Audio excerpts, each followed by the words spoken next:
Hello and welcome to Tabletop Oddity. My name is Jay and today I want to talk about why strength of schedule is a bit of a problem, especially for Star Wars Legion. So for those of you who don't know what it is, I'll explain what it is, I'll explain why it's a problem, we'll look at possible solutions, etc. It's a big subject, so I've actually written some notes. So if you see me looking here, it's because I've written some notes. But before we discuss all of this and what it is and all that kind of stuff, if at the end of the video you like the video, press like, and if you want to be subscribed to the channel, please consider subscribing, it really would help. And there's a bell icon if you actually want to get notified when I make a video. So yeah, that's that done. Let's talk about what it is, right? Strength of schedule is if say you go to an event and you play several games against opponents, sometimes you'll end up on the same score as somebody else. So for example, you might have a case where the first person wins all the games, but everybody else goes like 2-1, for example. So they win 2 and lose 1, and there could be many people on the same score. Now, the way that Star Wars Legion specifically, I'm not sure about other games and that kind of stuff, the way that they now separate who finishes top or who's the best, I guess, is strength of schedule. So what that means is like, if you play good people who do well, then your strength of schedule is high, and if you say you beat everybody who's at the bottom, your strength of schedule is low. Now, intuitively, you might think, oh, that sounds reasonable. You know, if you beat the better people, you deserve to win. But the problem with it is you don't really have any control over who you play. Like if I rocked up to an event and I literally played the person who finished last, and then I finished the next game, I played the person who finished the lowest record with 1 win, and I was 2-1, that would essentially be out of my control. And that's a bit of a problem. It gets worse when you consider that actually, if you have too many people at an event, some tournaments are actually getting decided because of strength of schedule. And that feels bad, and I've seen it in the flesh. There was a gentleman called Di who there was 3 people at a Rally Point qualifier, the Star Wars Legion Rally Point qualifiers, that all finished on 3 wins and 0 losses. And he didn't make the cut because he was 3rd, because the other 2 players had higher strength of schedule, and I think Ellis ended up taking that one. But I just felt really not like, I mean, he was happy in this case because he wanted to go home and stuff like that, and he could have a deep, reasonable evening and drive home, etc. But I looked at that and I was like, well, this is weird. Like, he literally won all of his games and he's not even got the chance to win. And considering that the RPQs have got invites to Worlds, it's a bit like, oh, is this really what we want to be doing, right? So I think there is obviously a conceptual problem with that. Now, a lot of the times that the reason this is occurring as a whole is that these Rally Point qualifiers for Legion are pretty popular, you know, like it's not that we're getting 8 people or what have you, we're actually getting, you know, between the ones that I've been to have all been about 14 to 20 players, and I suspect the Element Games one might end up being more towards 25-30 players. And the more number of players you play, the more people you're going to have who are undefeated if you have a less amount of games. So I think what it is like for 8 people, is it 3 games, 16? For 16 people, you could for 8 people, it's 3 games and you would have an undefeated player. For 16 people, you would have to have 4 games. So what's actually happening at like 16 is that you get a cut after you get a cut after 3 games, so only the 2 people who are undefeated have to battle that out. Everybody else can go home. But in that case, like 3rd, 4th, 5th, 6th, all that kind of stuff, it's possibly going to be decided by strength of schedule. And there's prizes on the lines for these tokens that people want, etc. Like at my second Rally Point qualifier, I got lucky and finished 4th on 2-1, at the highest of the 2-1s. And the reason that was lucky is it meant I got my second set of tokens, which I obviously wanted for the special force. So prizes are being decided on strength of schedule. People are not winning tournaments because of strength of schedule. So I think we can see there that it's a bit of a problem. And the fact that the game it's popular enough that we get more than 16, but perhaps not popular enough where we're going to be doing like big 80-player 2-day events yet. Although I feel like the game is growing, but that's a completely different subject. But because we're not doing 2-day events, unless you have a really long day of 4, 5, 6 games, it's becoming harder and harder to find a solution to this problem. But hopefully we can all agree that it is a problem. And I have seen somebody mention that they actually don't like the fact that there's a cut because they just want to play more games. But the reality is, like, 3 games of Legion in a day is pretty much plenty. If you want to play another game after that, then either try and make it to the cut and play more, or quite frankly just trying to hit up somebody who wants for a casual game. But for me, I feel like you want to have that cut so that everybody else can just casually go home and they don't need to stress for the rest of the day or what have you. So let's have a talk about the solutions. If we're not going to have more games, because more games mean, people have got to stay. Like, for example, you could have, let's say you had 32 players, you could have a top cut of 4, I think, after 16, and then have 2 more rounds, so you'd have 5 games. Possible, but a bit of a slog. So let's rule out the concept of more games, even though it is possible. If you're not going to have that, then there are a couple of other solutions that may not be perfect, but might help in this situation. However, they also have pluses and downsides. So one of them that you'll hear talked about a lot is margin of victory, or MOV, or I think people say points differential and all that kind of stuff. And I think games like X-Wing use this.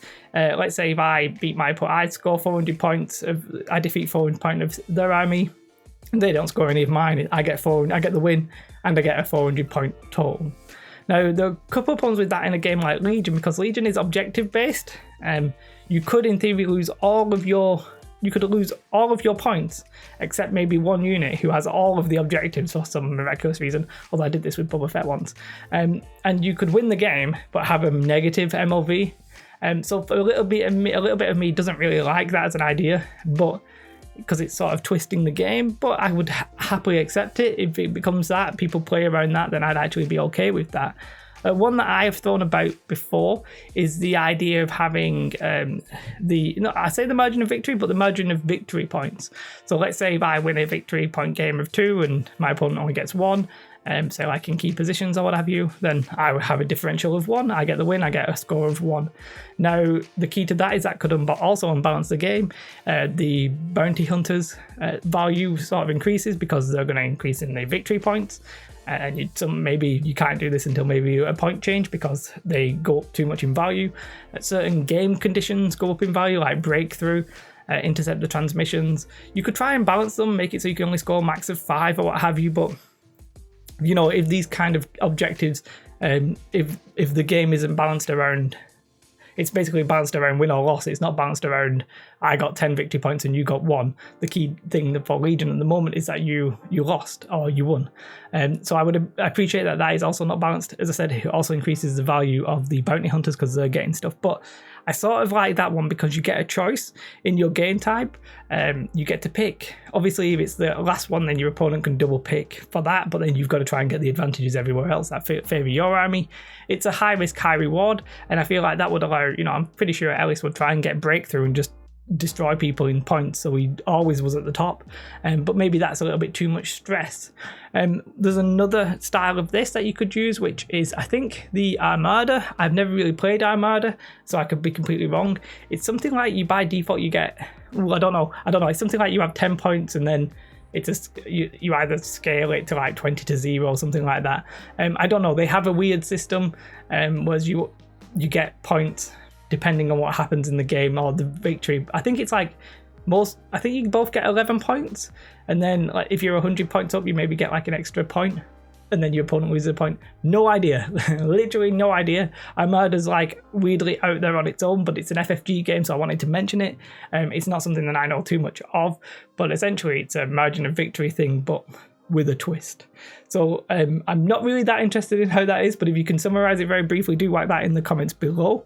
And then I think one that somebody played against mentioned is, when I found this to be very interesting, would be a secondary objective in every game, and maybe an open objective for everybody, for both players, maybe like kill a commander or what have you, which doesn't really matter for win or loss. The win and the lose conditions stay the same, it's still victory points, but these secondary conditions in a tournament could be used as a deciding factor, who wins, who loses. So for example, if I won 3 games and lost 1, and somebody else won 3 games and lost 1, but I got 1 of these secondary objectives and they got 3 secondary objectives, then they would have the tiebreaker against me, and then they would be ahead of me. And that sort of makes sense because I would have had the control of the game, and it also seems reasonably balanced. It doesn't, as of right now, because these secondary objectives don't exist, FFG could add them in a way that they deem like balanced. For example, just killing all the commanders could be an interesting one, or killing one commander because everybody got to have one. If you said all of the commanders and operatives, you could end up with 4, and that again changes the dynamic of the list. But we've got an online rule book, so we could very, very easily do that, I think. And I like the idea of secondary objectives. The downside to that is you could still end up with a strength of schedule situation. In fact, all of these could, in theory, still end up with a strength of schedule situation, because if I'm 2-1 and my opponent's 2-1, and we both have the exact same number of secondary objectives, then we got to look at strength of schedule. So I appreciate that maybe it has to be a fallback, but for me, it's a significant issue in that I don't really like the idea of events getting decided based on strength of schedule, something that is essentially completely out of your control. For example, in the one where Dai went through, we thought Ellis was not going to get into the final because he'd essentially played down in one of the rounds. So we were like, oh, it mustn't be possible that he can get there. I don't even know how strength of schedule properly works. It's like a mystery. It's like it's completely baffling to me. And then you've got extended strength of schedule. So if you've got the exact same strength of schedule, then you look at not just who you played and how well they did. You look at how well your opponents, who they played, and then you end up with like a random, not a random winner, but a winner. And I don't really like it. I don't think the community really likes it right now. And the solutions on the table all have problems for sure. I don't think there's a guaranteed 100% no problem solution. If you think you have one, feel free to let me know. But I would try and personally critique your personally favoured solution to this, and you'll see possibly why it's not currently been implemented. However, I think FFG are good enough and sensible enough that they could implement something beyond strength of schedule. And because this game is a 2.5 hour game, you can't get 7 games in a day. You very likely 3 is comfortable, 4, 5, 6. You're looking, 6 is, I'd say, mental. I'd say just go to 2 days if you're going to do that. 5 is pushing it, but I wouldn't mind it with a cut. 4 is sort of okay with a 3-person cut, but if this game gets more popular, which it seems to be, then I can only see this issue getting more exasperated. It can only get worse because more people are going to have tournaments decided based on strength of schedule rather than who's best. And I think you need to have some agency over your destiny, basically. And I think strength of schedule takes a little bit of that away. So it is a problem. There are solutions. We don't have any of them right now. You might not be bothered if you're not interested in the tournament scene. Fair enough, crack on. Don't matter to you, does it? But if you want to go to events and have a fair winner and all that kind of jazz, then to me it does matter. So I would like to see a solution implemented, hopefully soon. But I wouldn't mind if it ends up being the 2nd edition. But there you have it. And like an app. I always go back to an app. So that's just my thoughts. My thoughts are I would like any of those solutions implemented, and then we'll play around it. Your game then becomes around, as long as you've got agency to control your own destiny, it's better than what we have now, where just randomness of who you play could matter.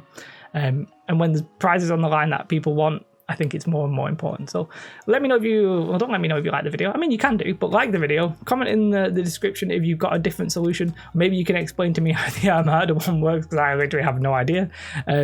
But yeah, have a beautiful day. Do like and subscribe. Thanks to my patrons, that really does make a difference to my life. And have a beautiful day. Goodbye.